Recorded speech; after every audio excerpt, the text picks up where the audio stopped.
It's on. Yeah, welcome to this presentation on the Civil Conservation Corps in the Smokies. My name is Bill Deitzer. My wife helped me put together all these wonderful presentations that we do relative to the Smokies. I've been visiting here since the late 1940s. We live in Cincinnati, Ohio.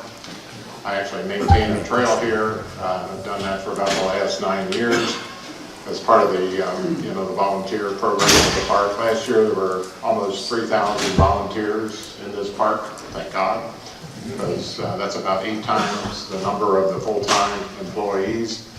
I just love this park, and so this is just one of my ways to give back a little bit. So on that note, let's get on with our subject today.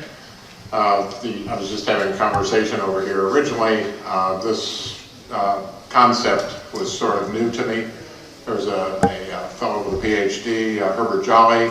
I attended one of the wilderness presentations that he made, and I was just totally enamored with the presentation that he gave, because he had actually worked in the CCC and had all sorts of interesting stories and went through the background and the whole thing. And so a few years ago his health declined. I'm not sure exactly what situation he's in right now, so I decided to pick up the ball on the CCC thing. And this year we've changed it a bit and have focused primarily, first of all, on the big picture of the Civil Conservation Corps, but then more specifically on exactly what happened here in this wonderful park. So on that note, here's a picture of the Cataloochee Visitor Center, which was not put up by the CCC, but the park headquarters down there, the administration building was. That little sign there, there's actually 3 signs that give into this. If you seek their monuments, look around. They're within the park. There's one at right behind Sugarland Visitor Center, and then there's one out in Kate's Cove. The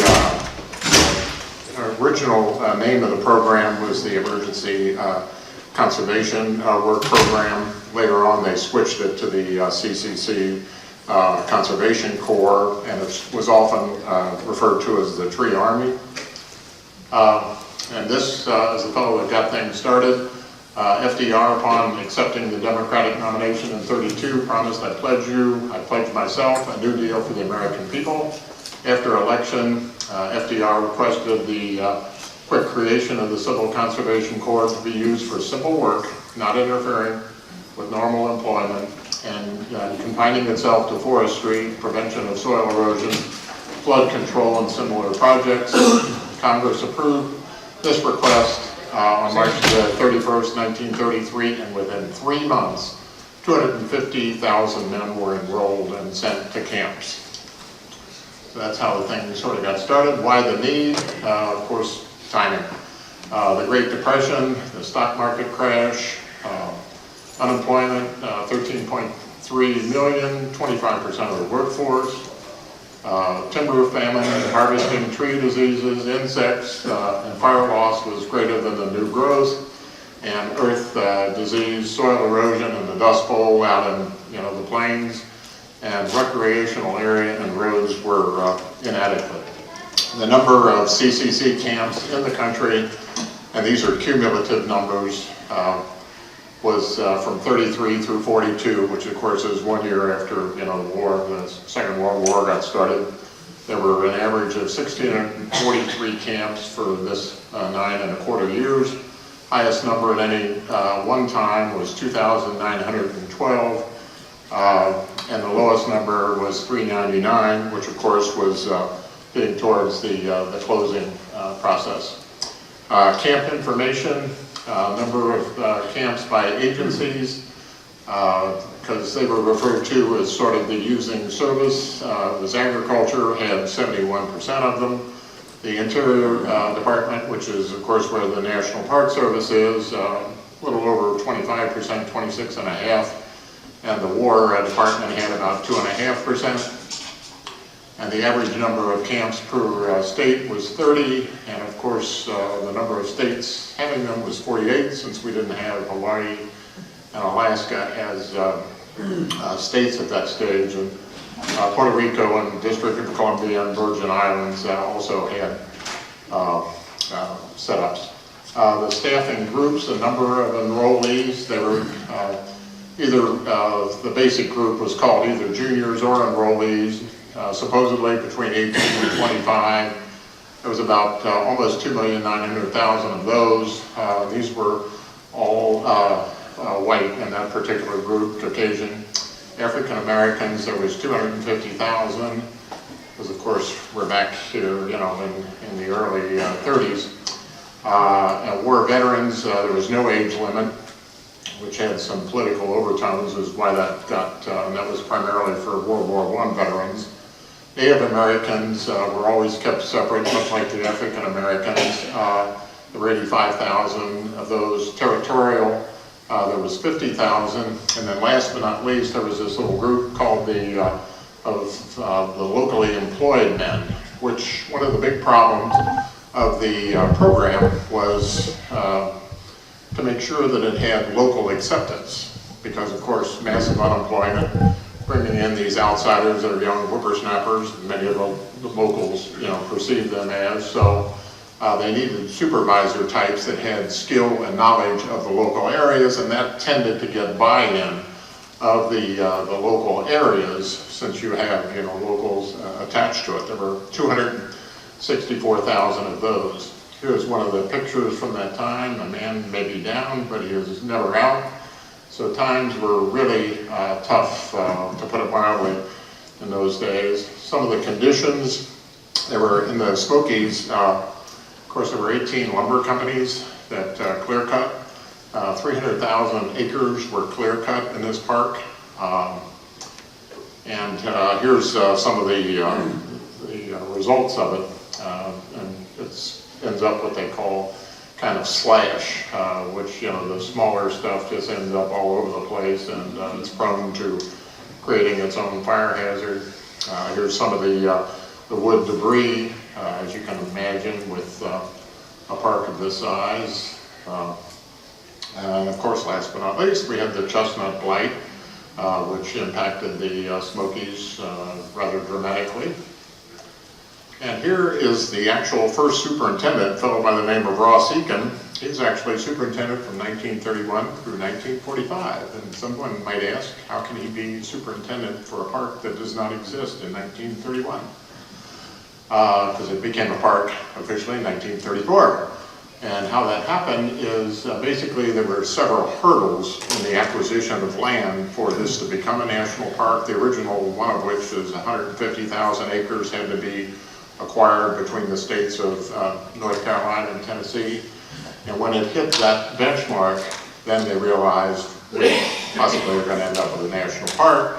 So we need, you know, some management structure. So Ross Ikan was made the first superintendent. What he's actually doing, this is a picture from the archives of the Smokies, and the folks over there have been very helpful in allowing me access to some of the old-time photographs. And what he's actually got in his hand is a 1934 set of stamps, a sheet of them, as they call them, 10-cent stamps.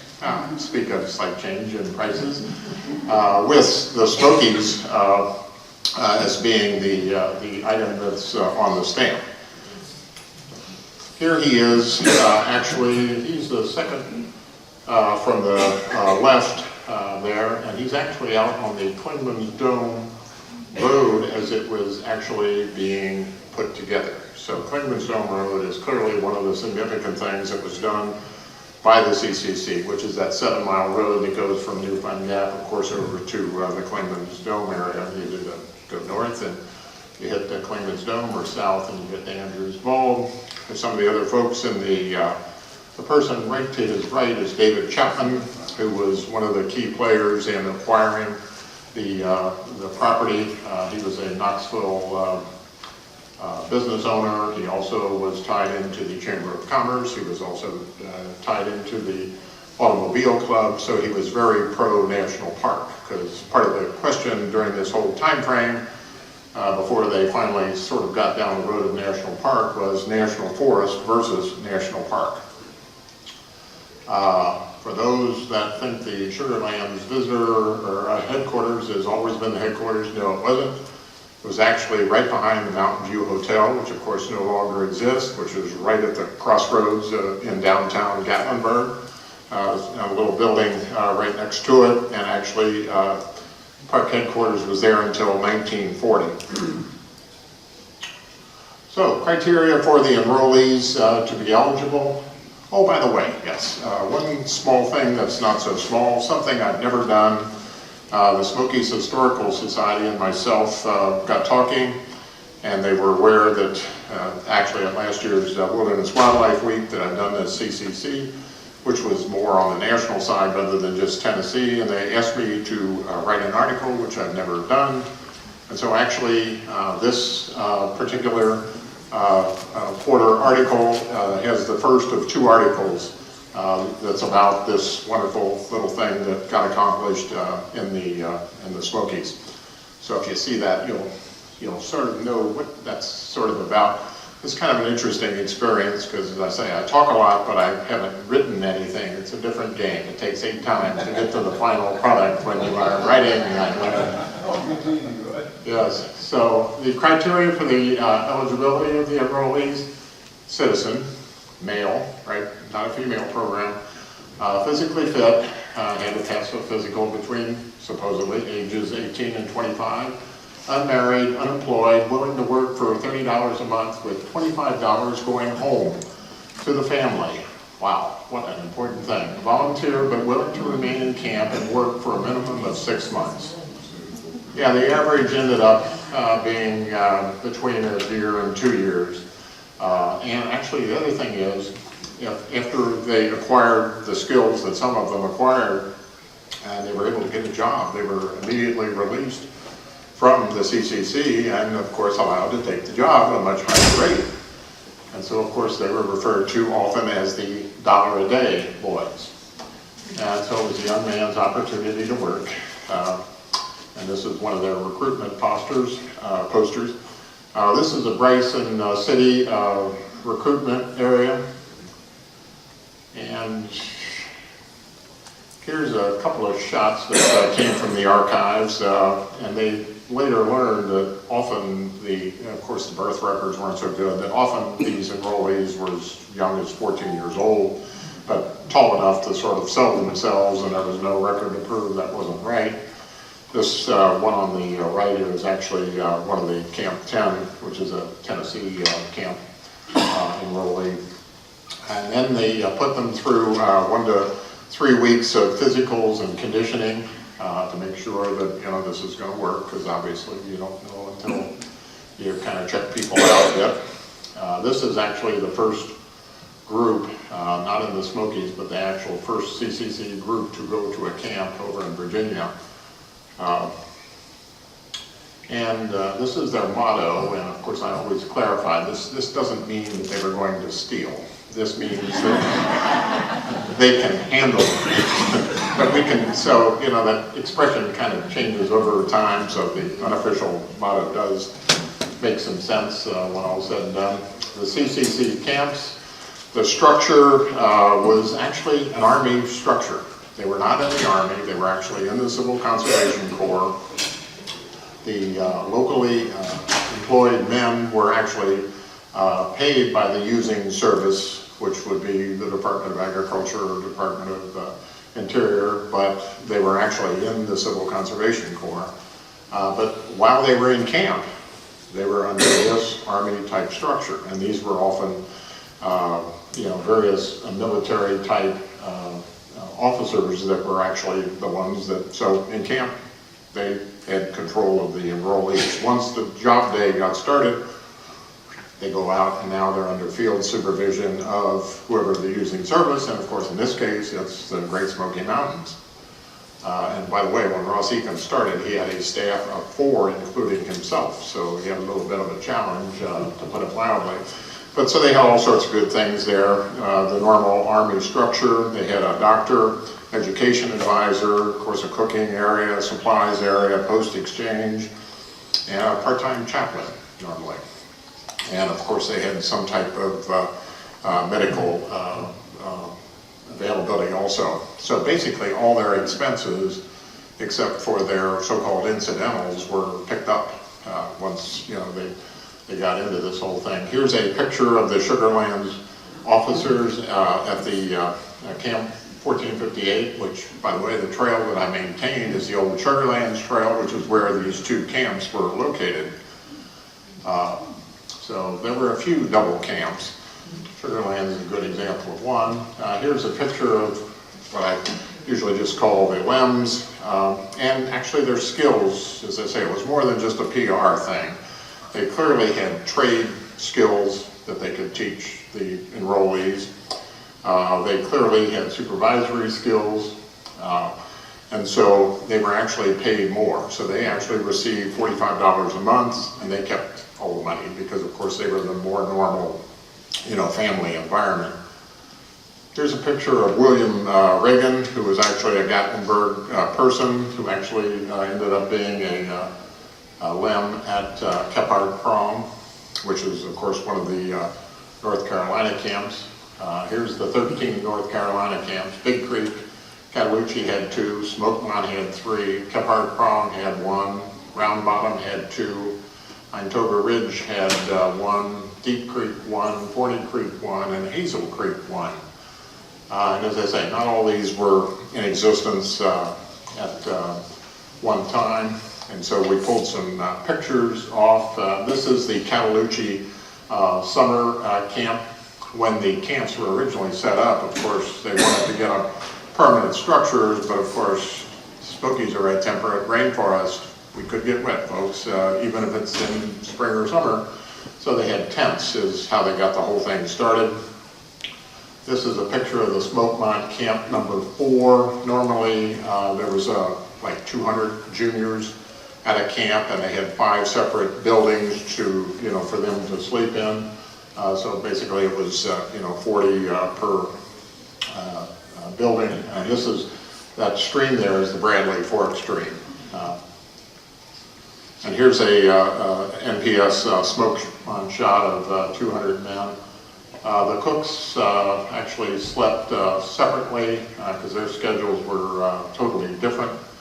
But a very diverse atmosphere, because very few of these initial people that were put into this park were actually Tennessee people. So there were a lot of people from the north, New York, New Jersey, that kind of thing, and all different type backgrounds. Whereas the ones from Tennessee, of course, have the rural background, and so they're more accustomed to this environment.